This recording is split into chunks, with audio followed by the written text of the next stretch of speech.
Časom sa stáva, že manželstvo zovšednie, alebo niekto to tak pekne povedal, že sa opotrebuje. Že vzťah sa opotrebuje. Nemusí to vždy tak byť, pokiaľ sa o ten vzťah staráme, ale stáva sa to veľmi často, pretože dnešná doba je veľmi rýchla.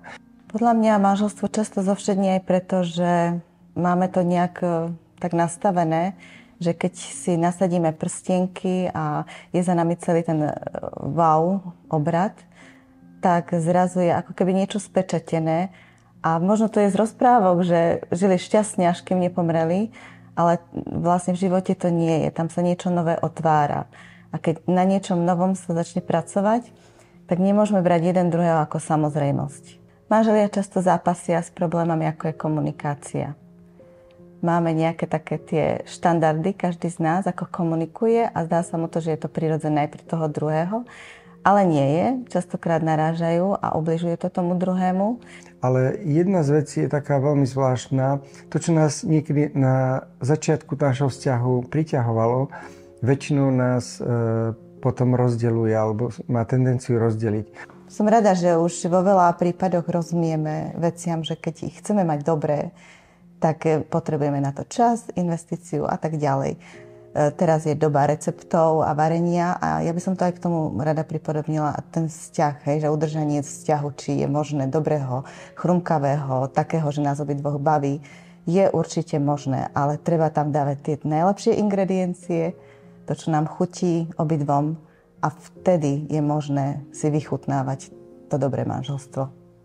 Takže každý partnerský vzťah môže prechádzať rôznymi štádiami a pôsobí tam veľa faktorov a veľmi často sa stáva, že po niekoľkých rokoch, buď tým, že prídu deti, zmenia sa role, priority, tak môžeme sa dostať do takého, že už sme si zvykli na niečo a môžeme sa dostať do takých kolají, z ktorých nevieme výjsť, nevieme to prelomiť, ako osloviť niektoré veci, ktoré sa nám nazbierali už dlhodobo. Naštartovať manželstvo môžeme, takže častokrát potrebujeme zastaviť.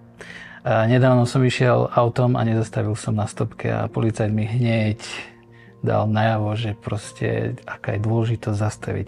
A to isté je i pre manželský vzťah také dôležité, že zastavíme, zhodnotíme, častokrát si uvedomíme tú časť svojho príspevku do toho vzťahu. Ak absolvujeme motivačné víkendy, môže nás toto naštartovať k tomu, že budeme vedieť otvárať niektoré veci a komunikovať o veciach, o ktorých sme nevedeli. Vieme pomenovať veci, vieme si ich nejako nastaviť, vieme sa dohodnúť a vieme možno prísť do takej zraniteľnosti, kedy si vieme vyjadriť aj veci, ktoré sú nepohodlné a nie sú príjemné, ale môžeme začať na nich pracovať.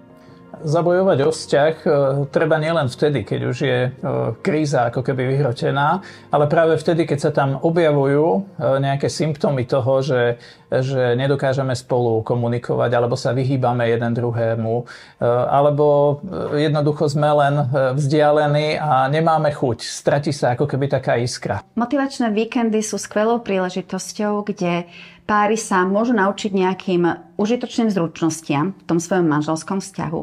Tiež sú príležitosťou preto, aby sme si spolu vyhradili čas, kde môžeme nerušene hovoriť o veciach, na ktoré jednoducho v tom každodennom živote čas nie je.